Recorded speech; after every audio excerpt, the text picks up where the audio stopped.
જય દ્વારકાધી, જય મુરલીધર। આજના મારા વિડીયોમાં તમારું સ્વાગત છે। આજે એક સરસ મજાનું એક એવો સંભારો કે કદાચ તમે ક્યારેય નહીં બનાવ્યો હોય તો આ છે સરંગવાની શીંગો। તમે જોઈ શકો, અને આ શીંગો એવી છે એકદમ કૂણી, સાવ કૂણી શીંગો છે। અને આ શીંગોને આવી રીતના બીટી જો એકદમ કૂણી લેવાની, બરાબર।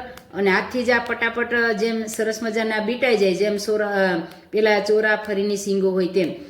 અને તમને ખબર છે કે આ સરંગો છે એ શિયાળામાં ખાવો એ આરોગ્ય માટે ખૂબ જ ફાયદાકારક છે। સરંગવાના તો એક ઔષધિ તરીકે પણ એનો ઉપયોગ થાય છે।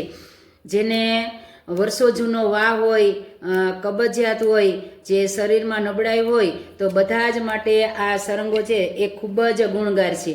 તો સરંગવાનું શાક આપણે બધાએ ખાધેલું હશે, ઘણા એનું સૂપ કરીને પીવે છે, ઘણા એના જાડી શીંગો હોય એને બાફી અને એનો માવો કાઢી અને એમાંથી સરસ મજાના પરોઠાઈ બનાવતા હોય છે, અને અમે પણ બનાવીએ અને ખૂબ જ સ્વાદિષ્ટ લાગે છે।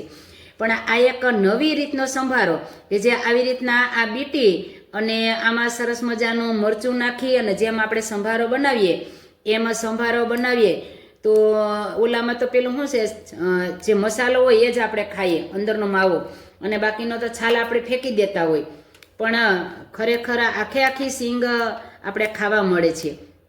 તો આવો સરસ મજાનો સંભારો બનાવતા બનાવતા એક સરસ મજાનું ભગવાનનું કીર્તન ગાઈએ, અને કોઈ પણ રસોઈ બનાવતા બનાવતા ભગવાનનું નામ સ્મરણ કરીએ, ભગવાનનું કીર્તન ગાઈએ અને એ રસોઈ ભગવાનને ધરીએ તો એ રસોઈ ન બનતા ભગવાનની પ્રસાદી બની જાય છે, બરાબર।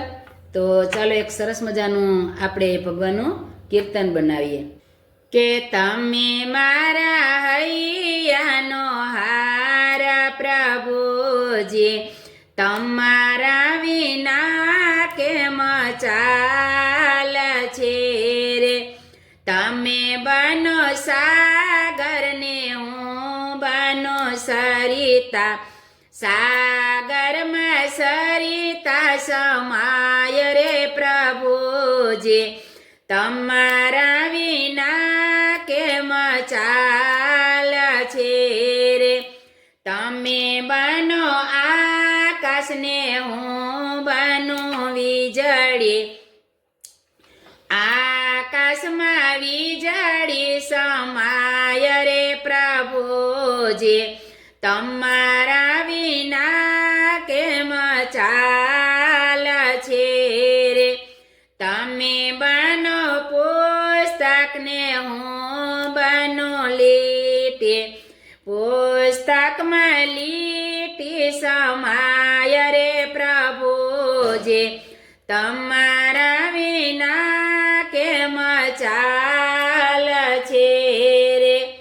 કે તમે બનો ફૂલ ને હું બનું ભમરો, ફૂલમાં ભમરો સમાય રે પ્રભુજી, તમારા વિના કેમ ચાલ